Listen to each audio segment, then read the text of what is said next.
So I got some things super cool for you today, and by cool, I mean, um, kind of a train wreck situation that's been bugging me for weeks now. Oh, let me guess. Is this about Tesla? Because I've been following the Cybertruck thing and it's fascinating and kind of heartbreaking at the same time. Exactly. Welcome to NewsNectar. I'm Chloe, and this is Brandon. And today we're diving into what might be one of the biggest, what would you call it? Marketing reality checks of the decade? A reality check, yes, because here's the thing. Tesla had over 1 million pre-orders for the Cybertruck. 1 million. And now it's just sitting there like a really expensive paperweight that nobody wants to actually buy. Okay, but help me understand this because I'm genuinely confused. Over 1 million people said, yes, I want this truck. And now they don't? What happened between point A and point B? So many things. First off, and this is huge, the price. When Musk first announced it, he's talking about a base model starting at like $39,000. Fast forward to delivery time, and we're looking at over 100,000 for the top tier model. That's not the same truck people thought they were pre-ordering. Wait. 100,000 for a pickup truck? I mean, I know it's electric and all that, but um, that's like luxury car territory, right? Exactly. And here's where it gets really, really interesting. Tesla kept pushing back delivery dates. People who put down their $100 deposits in 2019, some of them are still waiting. And during that time, the market changed completely. Ford came out with the Lightning, Rivian launched, GM's got their electric trucks. The competition just exploded. So it's like they had first mover advantage and then just didn't move? That seems like such a Tesla thing to do, honestly. Get everyone excited and then kind of fumble the execution. But there's more. The design. Okay, so you remember the unveiling, right? The window breaks, Musk is standing there looking mortified, and everyone's like, this is either genius or completely insane. Well, turns out a lot of people landed on completely insane after living with the idea for a few years.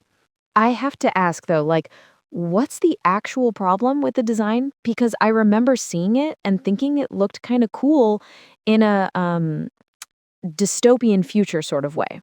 Practical issues, real world stuff that matters when you're actually using a truck.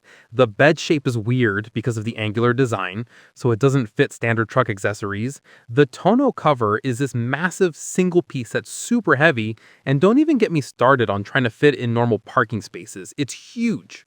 Okay, so we've got price increases, delays, weird design choices. Is there anything else? Because this is starting to sound like a masterclass in how not to launch a product. Oh, there's so much more. Production quality issues, range that doesn't match the promises, and here's the kicker. Tesla's reputation took some hits during the wait period. Musk's Twitter antics, quality control issues with other Tesla models, customer service problems. People who were diehard fans in 2019 are feeling pretty different about the brand now. All right, before we dive deeper into this mess, just let me say that if you're enjoying this conversation as much as I am, do us a huge favor and share this episode with someone who loves tech drama as much as we do. Trust me, they'll thank you later. Now, Brandon, I need you to help me understand something because this is where I get confused. If all these problems were so obvious, why did Tesla keep pushing forward? Didn't they see this coming? That's the million-dollar question. I think Tesla got trapped by their own hype machine. Think about it. Musk makes these grand announcements, the internet goes crazy, the stock price jumps, and suddenly you're committed to delivering something that might not have been fully thought through. So it's like they announced a concept and then had to figure out how to actually make it work? That seems backwards, but also very startup-y, if that makes sense. Exactly. And here's where it gets really interesting from a business perspective. Those pre-orders, they were $100 each, fully refundable.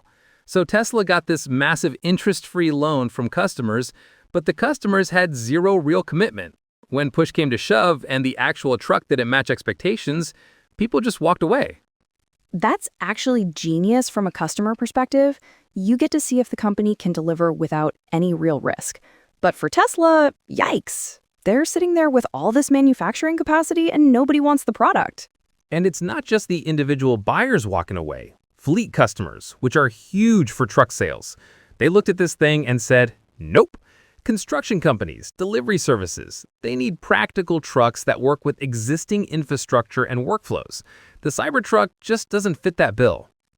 Okay, but I have to play devil's advocate here for a second.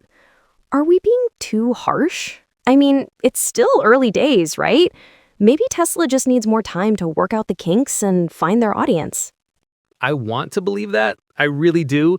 But here's the problem. The window of opportunity is closing fast. Every month that goes by, Ford, GM, and Rivian are getting better at making electric trucks that actual truck buyers want. Tesla had a 5-year head start, and they're somehow behind now. That's hard to come back from. 5 years. When you put it like that, it sounds even worse. What do you think went wrong internally?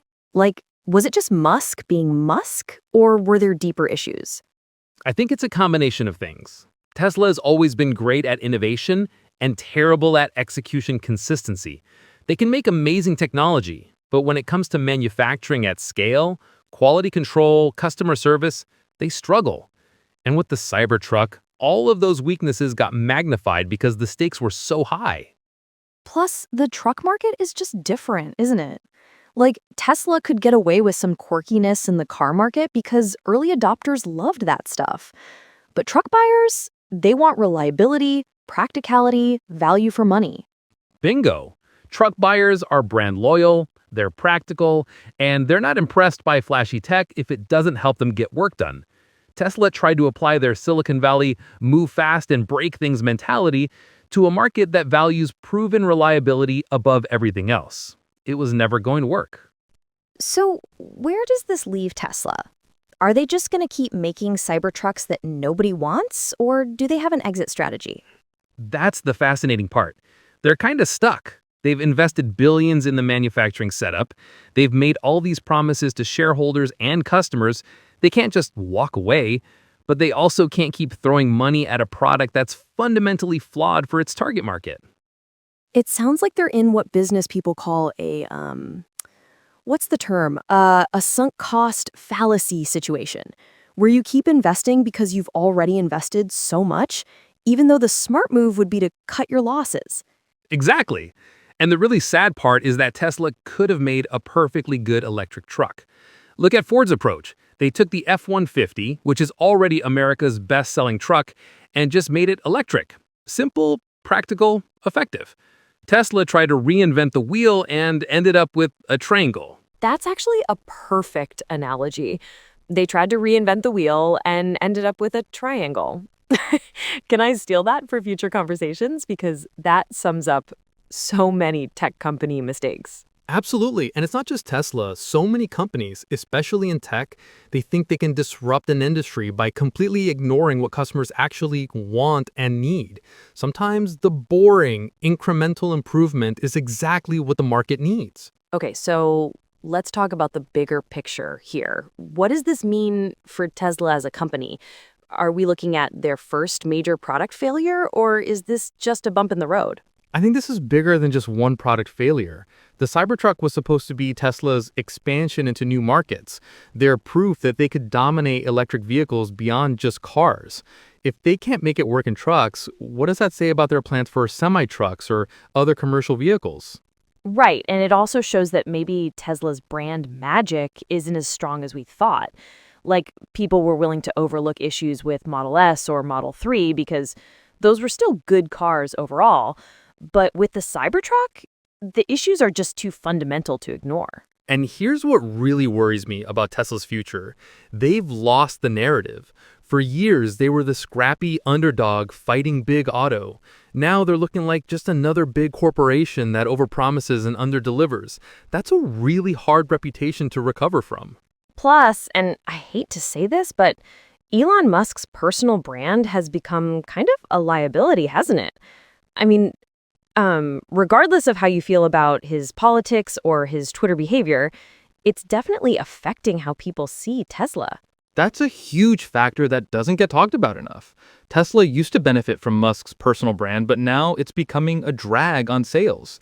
I know people who won't buy Tesla specifically because of Musk, and that's a real business problem when you're the CEO and the face of the company. So, what's the takeaway here? I mean, for people who are watching this whole situation unfold, what should we be learning from Tesla's Cybertruck struggles? I think the biggest lesson is that hype can only take you so far. You can generate incredible buzz and get a million pre-orders, but eventually you have to deliver a product that people actually want to buy and use. Tesla forgot that fundamental rule, and now they're paying the price. And maybe there's something to be said for boring incremental innovation over flashy reinvention. Like sometimes the customer's right about what they want, even if it's not as exciting as what you think they should want. Exactly. Ford didn't try to reinvent what a truck should look like. They just made the truck that people already loved, but electric.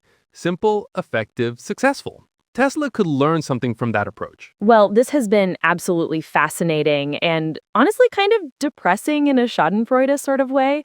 Before we wrap up, Brandon, do you think Tesla can turn this around, or is the Cybertruck just going to be remembered as their biggest mistake? I think they could turn it around, but it would require admitting they made mistakes and making some serious changes. Lower the price, improve the practicality, focus on what truck buyers actually need. But knowing Tesla and Musk, I'm not holding my breath for that level of humility. Fair point. Well, that's all we have time for today on NewsNectar. I'm Chloe, this was Brandon, and we've been diving into Tesla's Cybertruck reality check. If you enjoyed this episode, please share it with someone who loves tech drama as much as we do, and don't forget to subscribe for more deep dives into the stories that matter. Thanks for listening, and we'll catch you next time.